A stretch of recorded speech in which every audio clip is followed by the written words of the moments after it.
Bismillahirrahmanirrahim.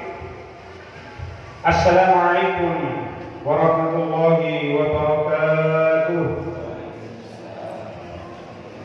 Talabana billahi ta'ala wa hadiyatan ila rabbina nabiyina Muhammadin sallallahu alaihi wasallam wa ila alihi washabihi wa dzurriyyati wa ahli baitihi wa sallallahu wa mursalin wa malaikati wa qarabi wa jami'i tabi'in ila jumlah ilah wa awliya illahina ma kanu ila jami'i muhaddisi wa mufassirin khususan syekh al-Qabari wa syekh al-Qadir al-Jilani wa syekh al-Mahali wa syekh al-Asyuyuti wa syekh Muhammad As-Sawi wa syekh Abdul Qasir wa syekh Mahmud Al-Alusi wa syekh Al-Ansari Al-Qurtubi wa syekh Nawawi Al-Badani wa syekh Al-Sabuni wa syekh Tawali Sya'rawi wa syekh Wahba Al-Syuhaili wa syekh Muhammad Quraisiyah wa syekh Muhammad Qadir ibn Asyur wa syekh Sulaiman bin Umar Al-Jamal wa syekh Mahmud Al-Tassawi wa syekh Muhammad Wahid Al-Qarzi wa syekh Ahmad Mustafa Al-Marawi wa khususan ila syahibul kitab Al-Ibris Syekh Bisri Mustafa Rangkang wa ila jami'a masyayikhina syawli lahum al-Fatihah.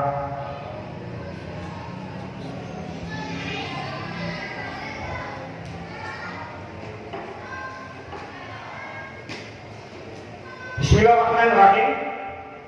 Kita lanjutkan surah Al-Baqarah ayat 81. Qala Allah Ta'ala fil Qur'anil Karim, A'udzu billahi minasy syaithanir rajim.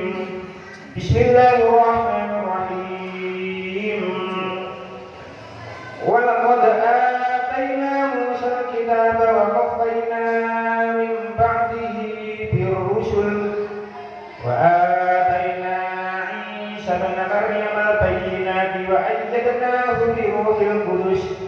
Afakullama ja'akum rasulun bima la tahwa anfusukum istakbartum fafariqan kadzdzabtum wa fariqan taqtulun faqalu qulubuna ghulf bal la'anahumullahu bi kufrihim faqalilan ma yu'minun. Walaqad atayna lan yakti teman-teman maringi sapa ingsun Musa ing Nabi Musa al-kitab ing kitab.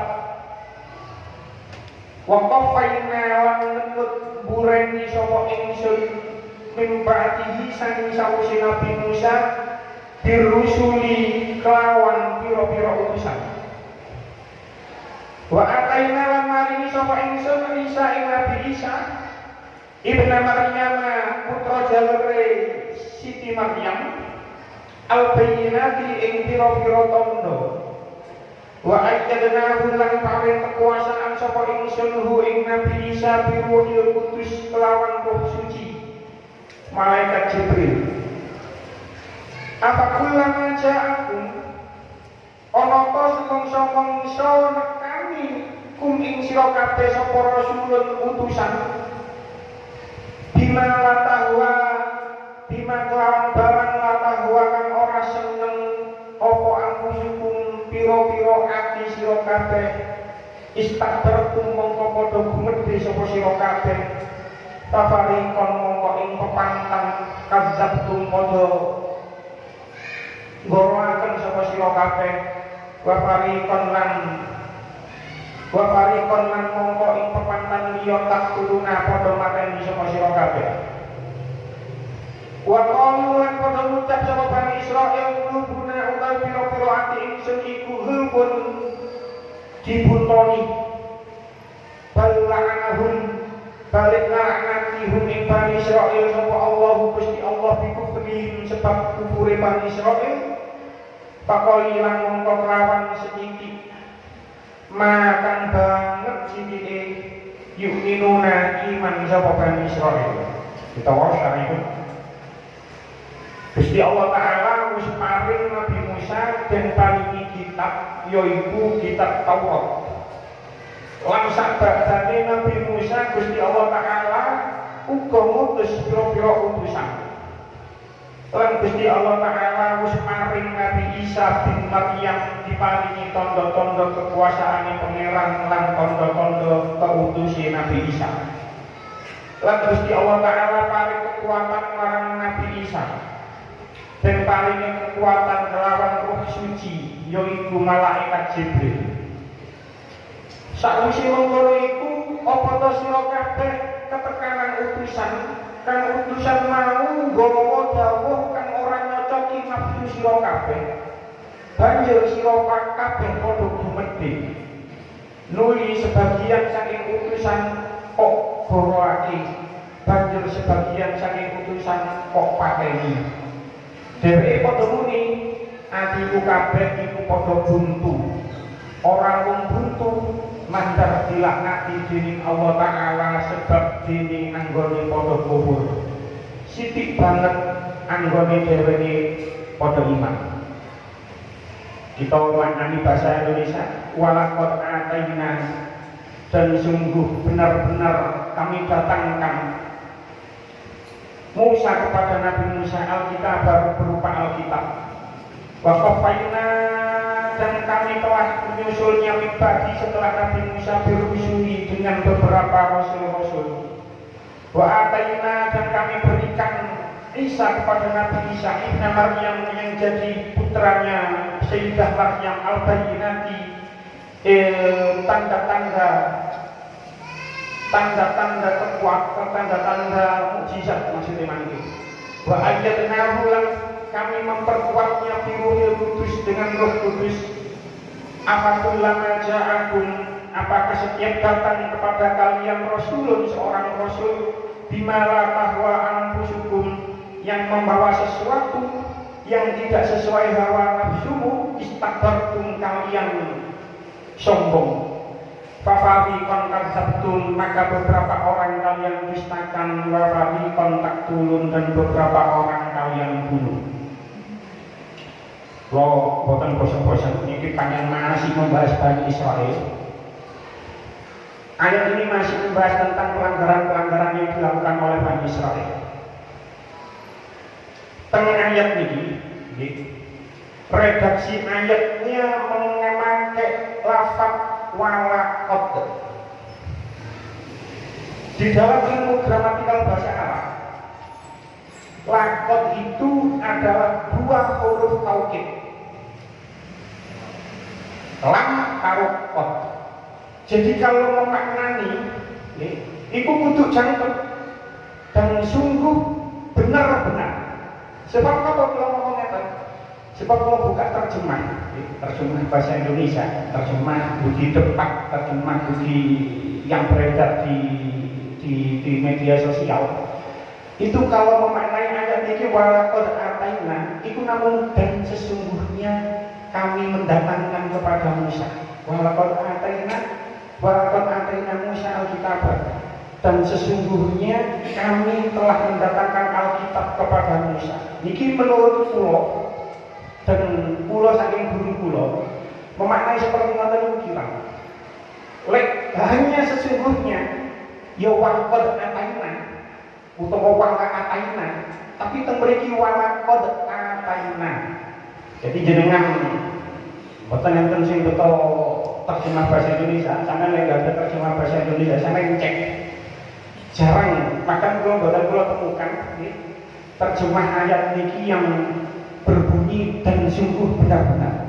Padahal itu memiliki ada dua huruf taukid, lam karo qad. Jadi sampeyan kena mantut, sampeyan buka terjemah bahasa Indonesia. Lah dan sesungguhnya. Padahal itu kira. Jadi kudu dan sungguh benar-benar. Makanya lek tenggone nomor pondok lek nerjemah ya kados ngeten iki, walaqad ataina lan yakti teman-teman. Niki penting kula sampaikan, cek kita niku lebih teliti lagi dalam memaknai Al-Qur'an. Pun walaqad ataina Musa Alkitab. Tenggone kitab Ibnu Katsir, Syekh Imam Ibnu Katsir ngendika yang adu tabaraka wa ta'ala Bani Israil bil utumi wal inati wal mukhalafati wal istikbari alal anbiya. Gusti Allah niku sampun ngecap semerap ngecap Pak. Ngecap nggih, paham nggih wis napa ngenes utawa ngecap. Sesungguhnya orang-orang Bani Israil itu memang mempunyai sifat yang lalim, mempunyai sifat yang lain, inat angas niku keras kepala, wal mukhalafati dan suka menentang, wal istikbari alal anbiya'i dan sombong terhadap nabi-nabi, wa annahum innama yattabi'una ahwa'ahum dan sesungguhnya mereka hanya mengikuti hawa nafsu mereka saja.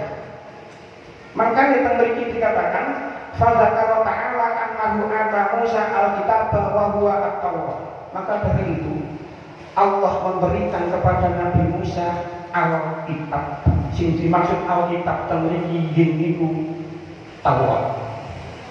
Tetapi faharrafuha wa baddaluha wa khalafu awamiraha wa awwaluha. Tetapi mereka merubahnya, menggantinya dan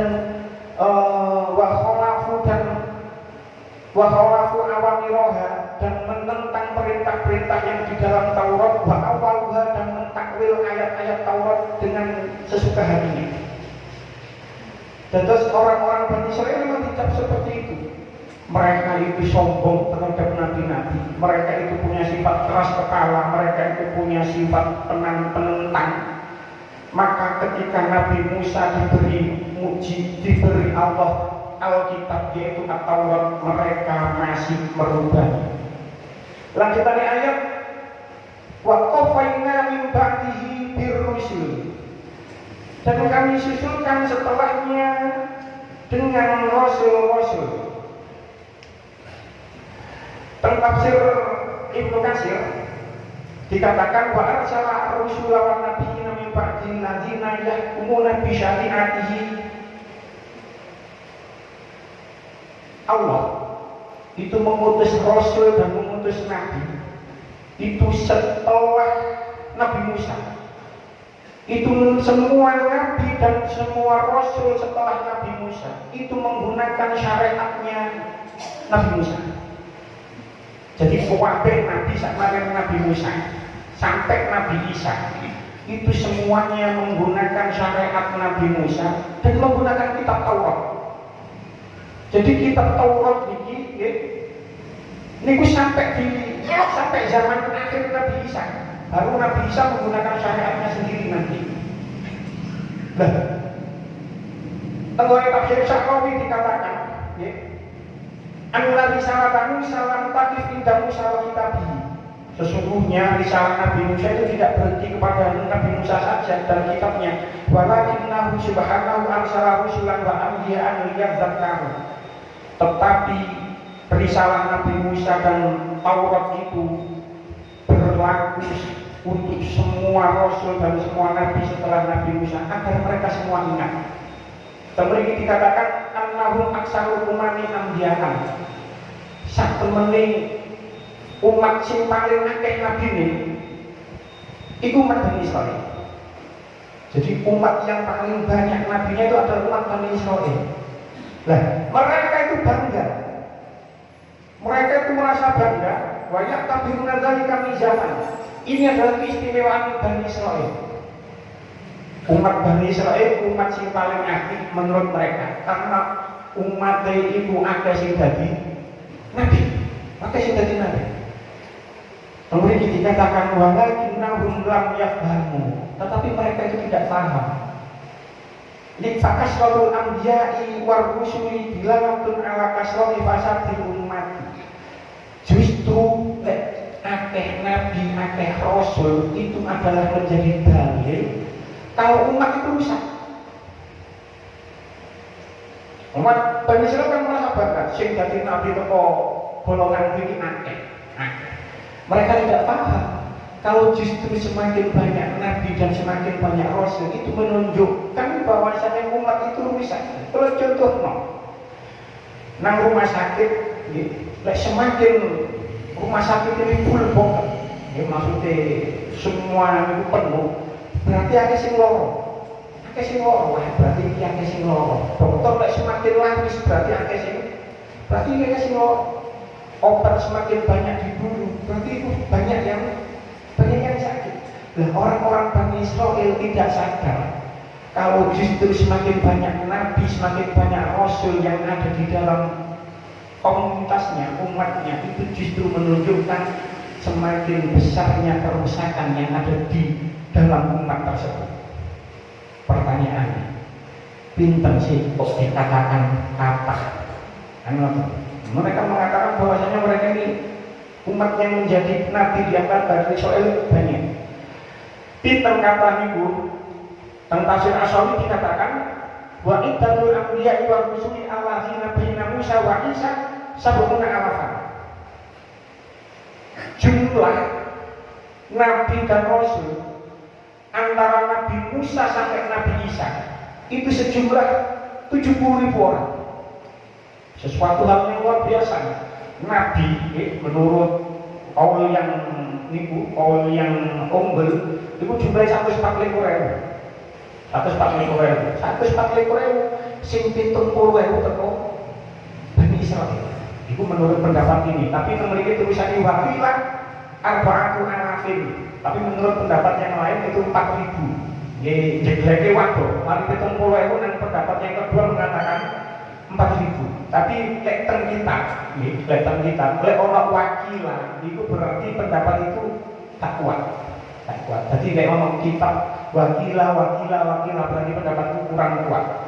Berarti sing kuat mengatakan berarti jumlah nabi Bani Israel dari umat Bani Israel antara Nabi Musa sampai Nabi Isa jumlahnya 70.000. Itu pendapat yang kuat. Lah, tafsir Marahun Nabi. Tafsir Marahun Nabi ini tafsir karangan Syekh Nawawi Al-Bantani. Beliau ulama Indonesia masyhur tenggoni Arab di makam nonton Makkah mereka. Menurut tafsir Marahun Nabi, jarak antara Nabi Musa dan Nabi Isa itu 1920 tahun. Jadi jarak antara Nabi Musa, mungkin di meninggalnya Nabi Musa sampai diutusnya Nabi Isa dados Nabi itu sebanyak 1925 tahun. Jadi selama 1920 tahun itu Nabi dari Bani Israel 70.000. Asbaqnahu iyahu mutartabina. Niki masih membahas masalah itu sing kekuatan apa?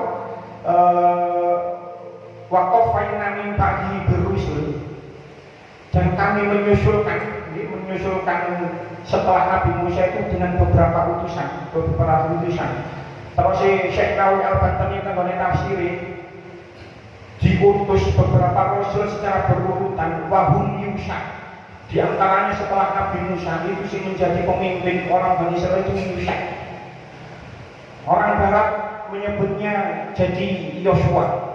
Itu saking Yusha. Mari Yusha Samuel itu jadi Samuel itu nama Nabi dari Bani Israel. Mari Samuel Samun jadi Samson. Wa Daud wa Sulaiman wa Sya'ya wa Armia wa Uzair. Nanti cerita nanti Uzair nanti dianggap Tuhan oleh orang Bani Israel. Wa Hazil wa Ilyas wa Yunus wa Zakaria wa Yahya. Jadi urutannya ini koyo banget. Jadi mari Nabi Musa, Nabi Yusha, terakhir Nabi Yahya. Nah, hal seperti ini menyusulkan Nabi setelah Nabi itu tidak hanya dilakukan oleh Allah setelah Nabi Musa, tidak. Cek zaman dia, ini pun Allah sudah melakukan hal itu. Jadi tidak hanya cek Nabi Musa saja, tidak. Dari zaman dulu sudah seperti itu. Sebab apa? Sudah menjadi sunatullah. Uang itu kadang-kadang mbah itu api. Teko anak tipe anak wis tak sepiro api, tipe putu wis api titik, tipe buyut wis kamu api. Wis seperti itu. Jadi semakin generasi semakin menurun, itu kualitasnya semakin jelek. Ini pun pasti. Yes. Bicara ulama-ulama zaman dulu, ngalim bener mati 1 tumbuh 1000. benar mati satu tunggu 1000. Tapi mati satu itu tidak bisa dikalahkan dengan 1000 yang datang. Toro lampu ngono nggih siji niku wis misale ana lampu 1000 watt, 1000 utawa lebih lah, 100.000 watt. Diganteni 1000 niku 1000 niku cilik-cilik, watte cilik-cilik. Jadi memang seperti itu. Lalu wis rusak, umat sudah rusak, Allah mengutus Rasul untuk umat itu lagi. Seperti itu. Jadi ditarik ke zaman dia, ditarik ke zaman dia, ke zaman Nabi Nuh, itu memang seperti itu. Nabi Nuh, kita tahu, kita pun mafhum, kalau di zaman Nabi Nuh itu umat ini pun rusak kabeh. Sehingga ketika Nabi Nuh dakwah, terus diperintah oleh Allah dari kapal, niku sing munggah kapal, iku wakilan namung wong 8. Hanya 8 orang saja yang masuk ke kapal. Wakilah 10, wakilah 70, dan pendapatnya masyhur 80. Nabi Nuh 950 tahun dakwah. 950 tahun Nabi Nuh. Niku namung oleh umat 80. Jadi sampean kabeh poso gawe wisata religi oleh rombes wis lumayan ya kan. Rombes wong 110. Nabi Nuh 950 tahun mek 80. Makanya Nabi Nuh diberi gelar ulul azmi karena kesabarannya menghadapi umatnya. Jadi selama 950 tahun itu Nabi Nuh namung oleh wong 80 wakilan, hanya 80 orang. Dan di antara yang selamat, iku kabeh iman kabeh. Jadi sing nang ndukur kapal niku iman kabeh marang Allah. Sing nang ndukur kapal Nabi Nuh iman kabeh marang Allah. Dilalah kuwasane Allah. Di antara sing selamat niku tidak ada yang mempunyai keturunan kecuali dari anak-anak Nabi Nuh. Jadi enten wong 80 niku lek wong 80 niku wakilah 40 pasang nggih. Sing 40 pasang memang sing gak ada keturunan hanya dari 3 putra Nabi Nuh, yaitu Ham, Sam, Yafis. Sam, Ham, Yafis. Jadi kita semua, seluruh yang ada di muka bumi ini pada hakikatnya itu adalah keturunan Nabi Nuh. Makanya menurut ulama-ulama itu Abu Basyar itu bukan Nabi Adam tapi Nabi Nuh, karena memang yang selamat niku sing kabeh sak dunya niki, sing selamat sing numpak kapal, lah sing duwe turun namun teko anake Nabi Nuh sing jumlahe ana 3. Tahu kita nggak ukur kapal. Pun kita lanjut lagi. Wa ataina Isa bin Maryam al-bayyinat. Dan kami berikan Isa putra Maryam itu bayyinat. Isa itu dari bahasa Ibrani. Ini darah nanti kalau sampai no. Isa itu dari bahasa Ibrani yang aslinya itu Yashuk, Yakshin wa'u ain. Yashuk. Karena lidah orang Arab itu angel nyebut Yashuk sehingga menjadi Isa. Makna Yashuk itu adalah sayyid, tuan sayyid. Jadi Isa itu maknanya itu adalah tuan, sayyid. Nabi Isa itu menurut riwayat lahir 430 tahun sebelum Nabi Hijrah. 430 tahun sebelum Nabi Hijrah. Lah, Nabi Isa niku diutus dados Nabi ketika Nabi Isa umur 30. Dan dalam keyakinan kita, dalam keyakinan ahli sunnah, Nabi Isa itu dereng sedo, belum meninggal. Dan Nabi Isa diangkat ke langit itu umur 33.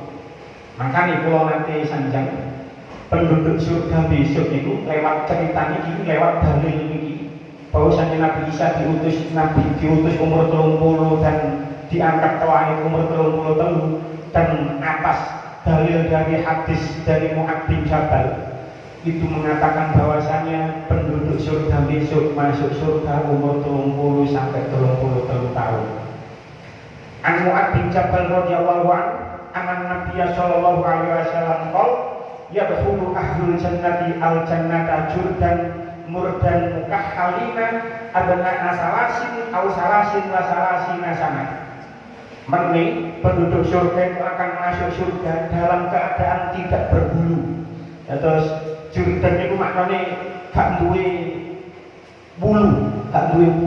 Wis gak jenggoten, gak duwe nopo, gak jenggoten, gak brengosen. Murdan jitnom.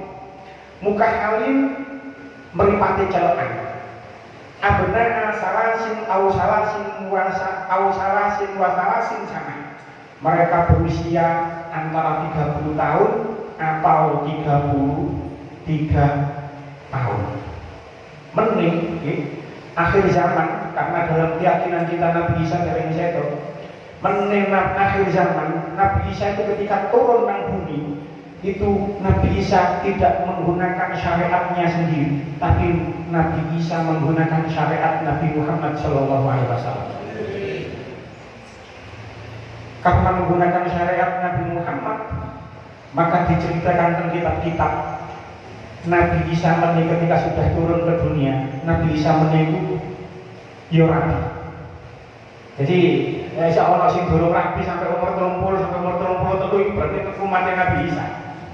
Umatnya Nabi Isa. Jadi Nabi Isa meneku sampai ketika modern teng dunia. Niku diceritakan dia bakal simah, bakal menikah. Jadi penduduk surga niku umure niku padha kabeh 30 tahun. Jadi jenengan Mbak sinten namine Mbak Supati. Jenengan umur pinten, Mbak? Sinten? 8 meneh kula panggil ketemu sampeyan teng ngene surga. Sinten iki, Mbak? Meneh balik nang maneh, Mbak, umur 30 maneh meneh, Mbak. Jadi sing tua-tua meneh aja kuwatir balik nang maneh. Meneh sak pantaran kula kaya panjenengan dhewe iki surga. Jadi sing tua-tua ini meneh pantaran kabeh nang surga. Jadi umur 30 Nabi Isa ketika turun ke bumi nanti itu diriwayatkan Nabi Isa ya bakal nikah. Karena memang Nabi Isa sampai ketika diangkat ke langit turun rabi. Jadi rumahnya duda-duda ini. Ojo sampai mati gak duwe bojo. Nabi Isa itu ketika turun ke bumi, niku meneh rabi dhisik. Iku saking untuk mengikuti syariatnya Nabi Muhammad. Jadi duda-duda sing pegatan loh ya, ora sing ditinggal mati wis gak apa-apa, gak usah di mana gak apa-apa. Tapi duda-duda sing pegatan, rabi ora neng. Ya kan akeh iki duda-duda iki, ono piro iki? Tak ikut ono akeh iki duda-duda iki. Orang mereka duda-duda pegatan, rabi ora neng. Ojo sampai mati gak duwe bojo. Engko sampai nang ngene surga tolak. Nang ndi bojoku. Jadi Nabi Isa besok niku diriwayatkan ketika Nabi Isa di dalam mudun teng bumi ketika akhir zaman itu Nabi Isa sudah menikah, terus Nabi Isa juga nanti meninggal dan akan dimakamkan di Madinah di dalam rodoh bersama Nabi Muhammad, bersama Sayyidina Abu Bakar dan bersama Sayyidina Umar. Niki kalau betul tentang kitab Dalail halaman 51 kali itu dikatakan Zakarahu Urwah bin Zubair radhiyallahu ta'ala anhu qol tufina Rasulullah sallallahu alaihi wasallam fi sahwati wa tufina Abu Bakar radhiyallahu anhu khalafa Rasulillah sallallahu alaihi wasallam. Kanjeng Nabi itu dimakamkan nang gone tanah tenggone njero raudhah mriku tanah. Terus kemudian di belakangnya niku enten Abu Bakar. Wa tufina Umar bin Khattab radhiyallahu anhu inda rijlai Abu Bakar. Dan Sayyidina Umar dimakamkan di antara dua kaki sahabat Abu Bakar. Wa baqiyat as-sahwatu asyarqiyatu, dan masih tersisa kosong tanah di sisi yang sebelah timur, farihatan kosong fiha mawjid qabrin yuqalu wallahu a'lam anna Isa bin Maryam yudfanu fihi. Wallahu a'lam. Besok sesungguhnya Nabi Isa putra Maryam akan dimakamkan di dalam situ. Wa kadzalika jaa'a fil khabari. Ini tersebut di dalam hadis. Jadi kira-kira kalau panjenengan boten nututi, wis boten ngarang nututi insyaallah. Nah, akhir zaman tambah repot untuk fitnah akhir zaman. Jadi seperti itu ceritanya. Jadi Isa itu saking syahyasu bermakna sayyid, dan besok Nabi Isa itu akhir zaman akan turun dan memakai syariatnya Nabi Muhammad. Maryam, nggih. Maryam niki saking bahasa Ibrani juga. Maknanya khadim. Khadim itu yang melayani, pelayan. Atau saat ini pelayan atau nama khadim. Pelayan.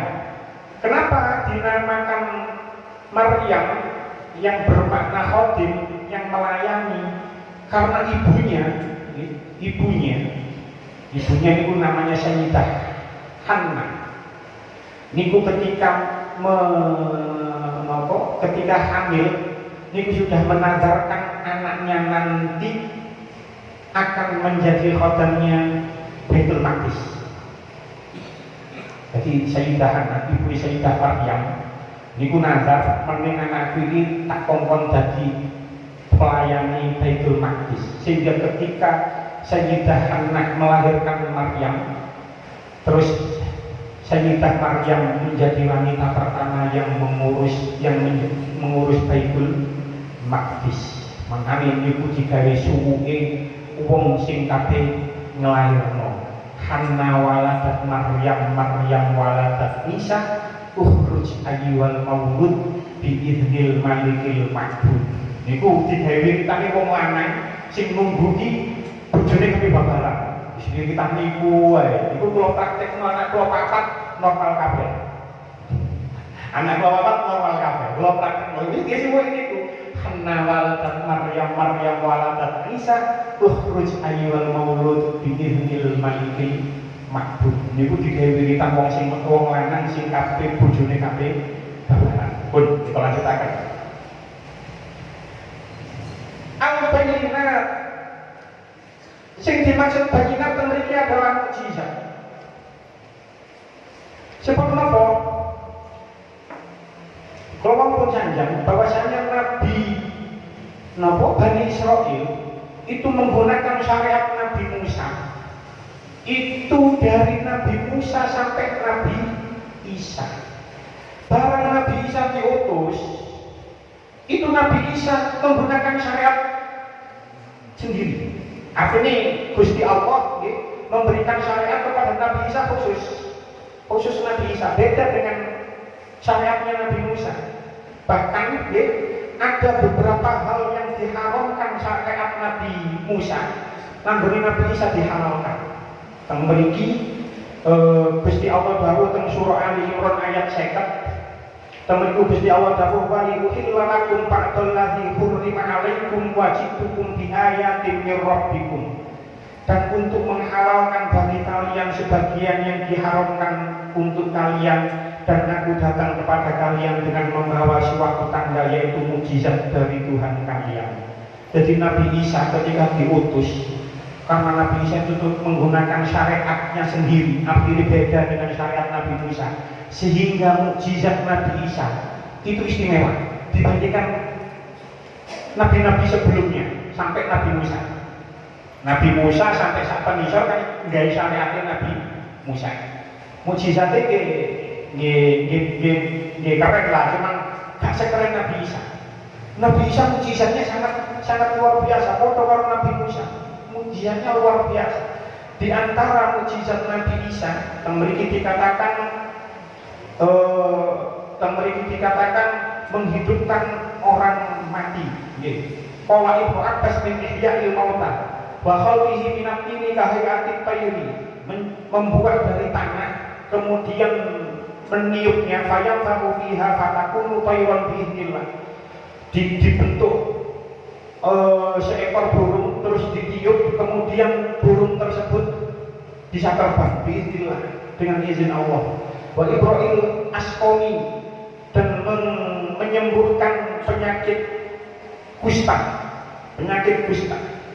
Jadi kalau pernah disanjang, setiap nabi, setiap rasul itu pasti digawani mukjizat. Bukan pasti itu. Setiap nabi, setiap rasul itu pasti mempunyai mukjizat. Itu pun pancen ditanggung oleh Allah. Sebab kenapa? Untuk membuktikan kalau dia itu nabi. Lek ana mukjizat, kabeh wong iso ngaku nabi. Iki aku nabi. Makanya wong sing pinter iku mesti takon, lek awakmu pancen nabi, endi buktine? Dan itu dilakukan oleh Fir'aun. Fir'aun itu karena dia raja otomatis pinter. Gak ono raja gak pinter. Karena dia raja, dia pinter. Dia takon marang Nabi Musa, lek pancen awakmu rasul, endi buktine? Nabi Musa jawab, iki lho tongkatku. Tongkat yang Nabi Musa kan mukjizatnya yang luar biasa ceritanya. Hanya sekedar tongkat air terasa Fir'aun, tukang sihirku ya pakai. Terus akhirnya singkat cerita, 70 tukang sihir Fir'aun itu dilumpuhno. 70 tukang sihir Fir'aun dilumpuhno. Gampangane dilumpuhno nang alun-alun depan karo Nabi Musa. Tongkate tali-tali ini tukang sihir Fir'aun ini diuncalno nang Nabi Musa, marmo dadi ulo kabeh. Ono sing gedhe, ono sing cilik, wae wong tukang sihir wae. Mantun ibu Nabi Musa mendapatkan wahyu disuruh melemparkan tongkatnya, kemudian tongkatnya berubah menjadi ular. Saat itu tukang sihir itu tahu kalau ini adalah bayinan. Balikannya ya. Ini bukan sihir. Jadi tukang sihir itu ngerti iki sihir apa itu. Padha karo pesulap. Pesulap itu ngerti teknik ini, ngerti sulap wala, ini tekniknya. Seorang pesulap itu tahu teknik sulap itu seperti apa. Pesulap yang lain menggunakan teknik sulap yang baru. Pesulap itu tahu wala itu sulapan. Itu hanya ilusi mata. Jadi sing delok, wong liya delok tongkat ambek taline tukang sihir nek diuncalne itu dadi ula. Wong liya delok iku ula. Tapi tukang sihir itu kan delok iku ula. Tetep karena itu hanya ilusi mata sihir. Tapi barang tongkat Nabi Musa diuncalno, baru tukang sihir itu tahu kalau itu bukan sihir. Ini adalah bayinah. Makanya salah satu kelompok sing iman marang Nabi Musa pertama kali itu adalah tukang sihirnya Fir'aun. Karena tukang sihirnya tahu kalau ini bukan sihir yang dilakukan oleh Nabi Musa, bukan sihir, tapi ini bayinah, ini adalah mukjizat. Nah, ketika Nabi Musa seperti itu 1925 tahun kemudian, zaman sudah berubah. Biar zaman Nabi Musa seneng umatnya, seneng sakti-saktian, seneng sihir-sihiran, seneng dundeng-dundengan. Barang zaman Nabi Isa umat sudah berubah, seneng marang dunia tabib, dunia kesehatan, dunia pengobatan. Maka ketika itu Nabi Isa diberi mukjizat yang ada hubungannya dengan dunia pengobatan. Siji, menyembuhkan penyakit kusta. Pada saat itu penyakit kusta belum ada obatnya. Iso ngobati wong sing gak ketok, wong buta iso ketok.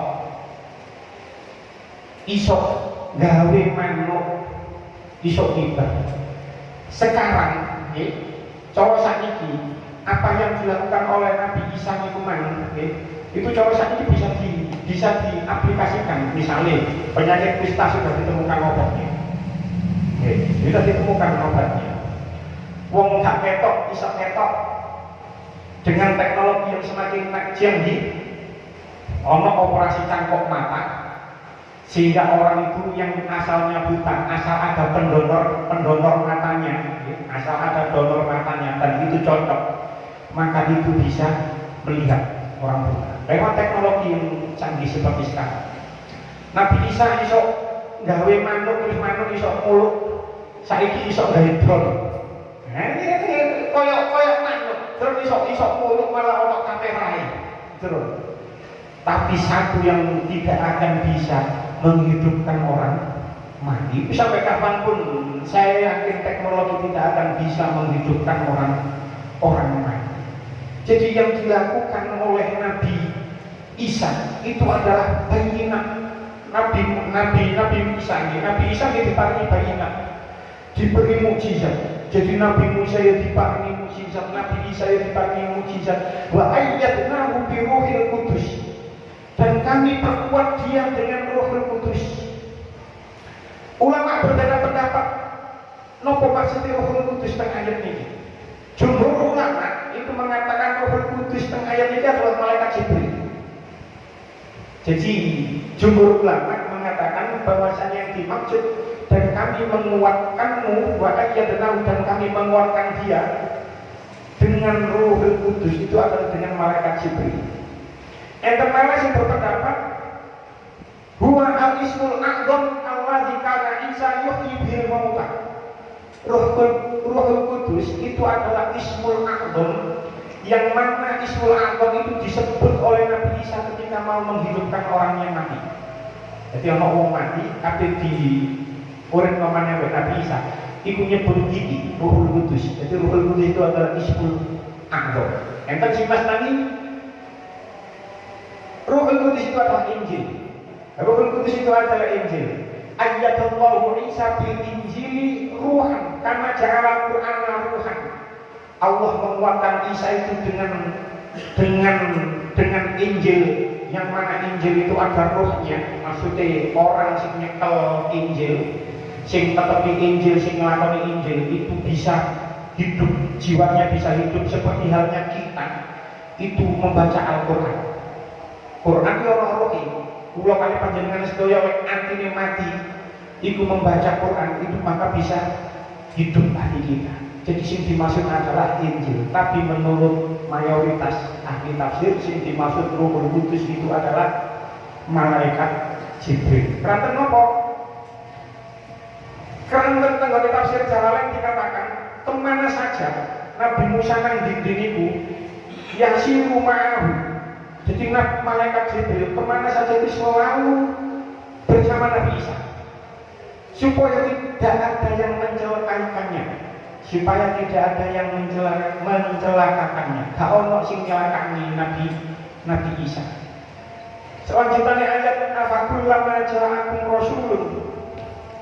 Mengapa setiap rasul yang datang kepadamu membawa sesuatu yang tidak kamu inginkan, kamu menyombongkan diri, lalu sebagian kamu dustakan dan sebagian kamu bunuh.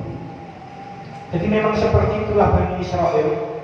Lek ono utusan anyar, lek ono rasul anyar, lek boten nyocoki ambek atine, boten nyocoki ambek hawa nafsu ini, utusan itu lek gak didustakan jadi bunuh. Sing didustakan yaitu Nabi Isa dan Nabi Muhammad. Sing dibunuh yaitu Nabi Zakaria dan Nabi Yahya. Jadi Nabi Zakaria kalau Nabi Yahya itu dipateni kali orang-orang Bani Israel sendiri. Padahal itu adalah nabinya sendiri, tapi dibunuh oleh mereka. Yang didustakan adalah Nabi Isa dan Nabi Muhammad. Nah, temriki dikatakan li annahu arada bidzalika wasfahu fil mustaqbali aidan. Orang-orang Bani Israel itu membunuh temriki, membunuh itu bisa untuk masa yang akan datang, artinya zaman yang akan datang. Jadi mereka itu berusaha membunuh Nabi Muhammad juga.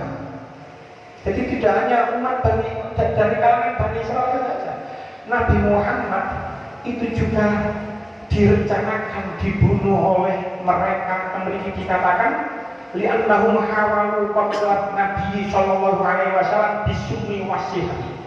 Mereka itu juga merencanakan membunuh Nabi dengan racun dan dengan sihir. Ini Nabi itu pernah diracun, Nabi itu pernah diracun, dan itu hadis sahih. Hadis sahih kalau tingali teng hadis Bukhari, hadis nomor 3129, 3129 juz kali.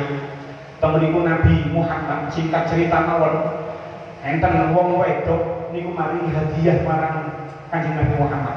Nabi Muhammad iki remen kali daging kambing. Terus Nabi Muhammad diparingi daging kambing oleh wanita Yahudi yang bernama Zainab binti Al-Haris. Nabi niku senengane nopo bagian sing pundi, bagian pupu. Akhir pupune dia diparingi racun luwih kathah timbang bagian tubuh kambing niku yang lainnya.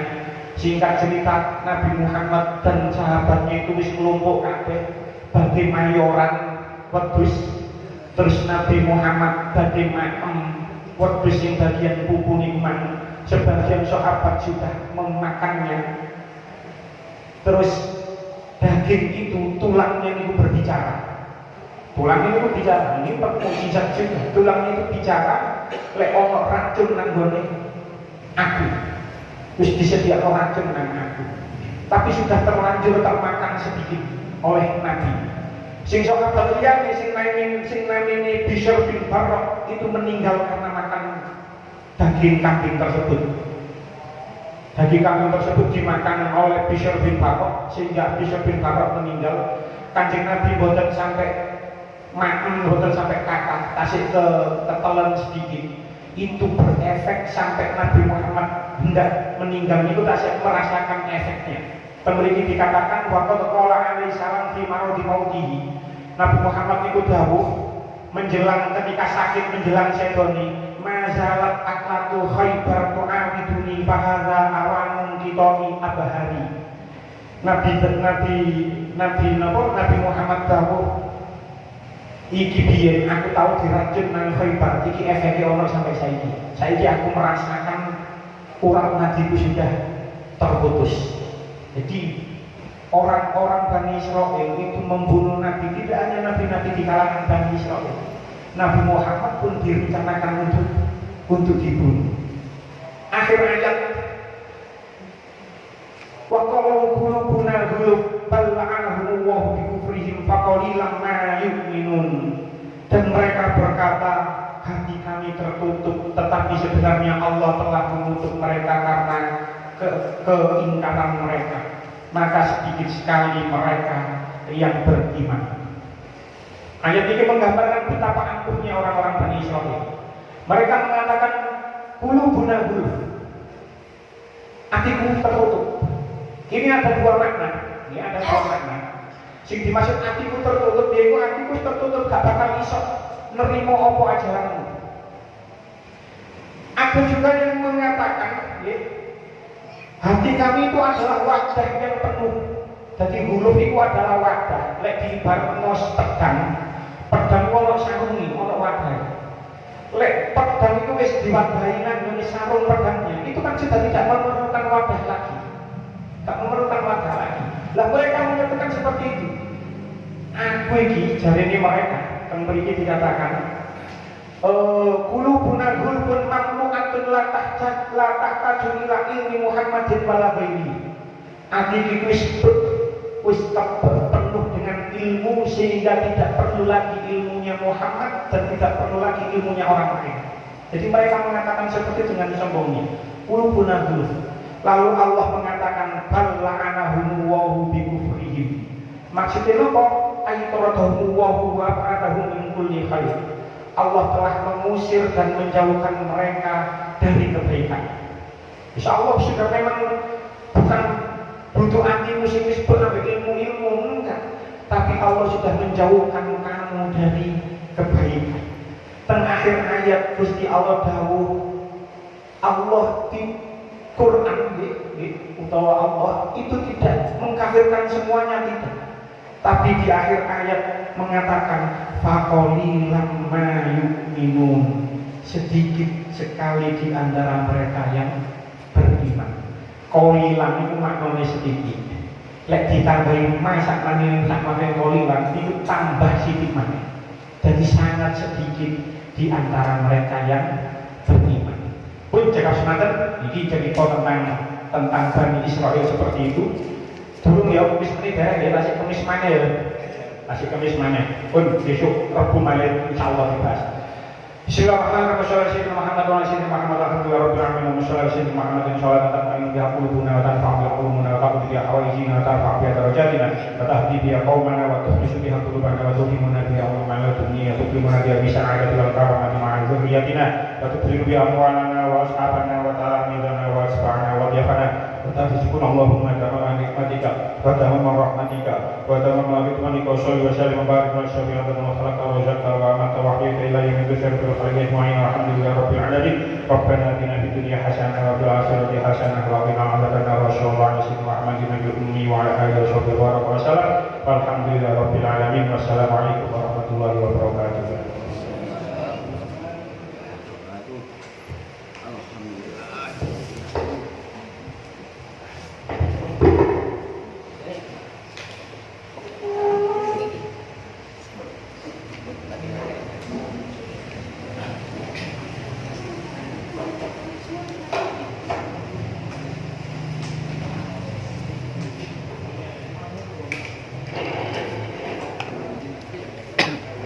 Mati nih, Po.